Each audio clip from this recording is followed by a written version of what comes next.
Hello বন্ধুরা, চলে এলাম দুপুরের মেনু নিয়ে। তা চলো তোমাদেরকে আজকে দেখাই আমি দুপুরবেলা কি কি রান্না করলাম। সবার প্রথমে হচ্ছে এই যে ভাত। আজকে আমি একটু উচ্ছে সেদ্ধ খাবো, তাই উচ্ছে সেদ্ধ দিয়েছি। বেগুন ভাজা।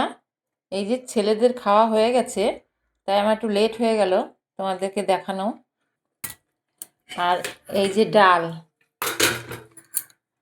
এই যে মুসুরির ডাল বন্ধুরা, মূলো দিয়ে ধনেপাতা দিয়ে মুসুরির ডাল করেছি।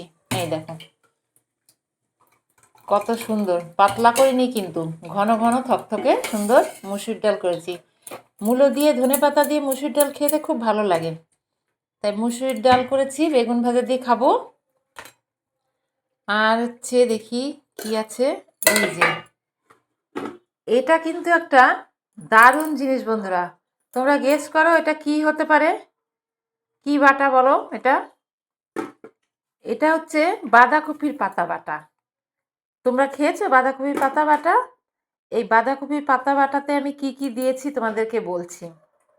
এর মধ্যে দিয়েছি হচ্ছে ধনেপাতা, তার পোস্ত, রসুন, কাঁচা লঙ্কা, কালো জিরে সম্বার আর সর্ষের তেল।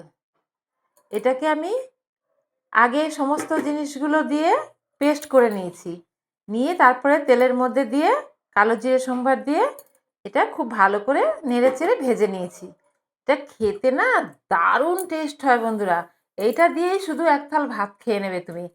তোমরা অবশ্যই বাড়িতে ট্রাই করে দেখো, কমেন্টে আমাকে জানাবে কেমন লাগলো খেতে।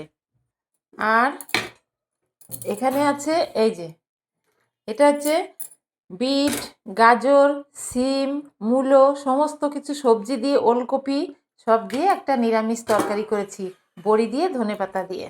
ডিম কারি মানে ডিম কষা বলতে পারো। এই যে ডিম, এই দেখো ডিম দিয়ে, আলু দিয়ে, সোয়াবিন, এই যে সোয়াবিন, ডিম সোয়াবিন আলু কষা করেছি। দেখো বন্ধুরা কি সুন্দর কালারটা দেখো। কাঁচা লঙ্কার রান্না, আমরা তো শুকনো লঙ্কা খাই না, শুকনো লঙ্কার গুঁড়োও খাই না, একদম কাঁচা লঙ্কা দিয়ে কি দারুণ কালার হয়েছে বন্ধুরা। দেখো লাল লাল ঝাল ঝাল ডিম কারি, দেখেই মনে হচ্ছে যে খেয়ে নিই, এত সুন্দর হয়েছে। তাহলে এই ছিল আমার আজকের মেনু। তোমাদের কেমন লাগলো কমেন্টে অবশ্যই জানিও।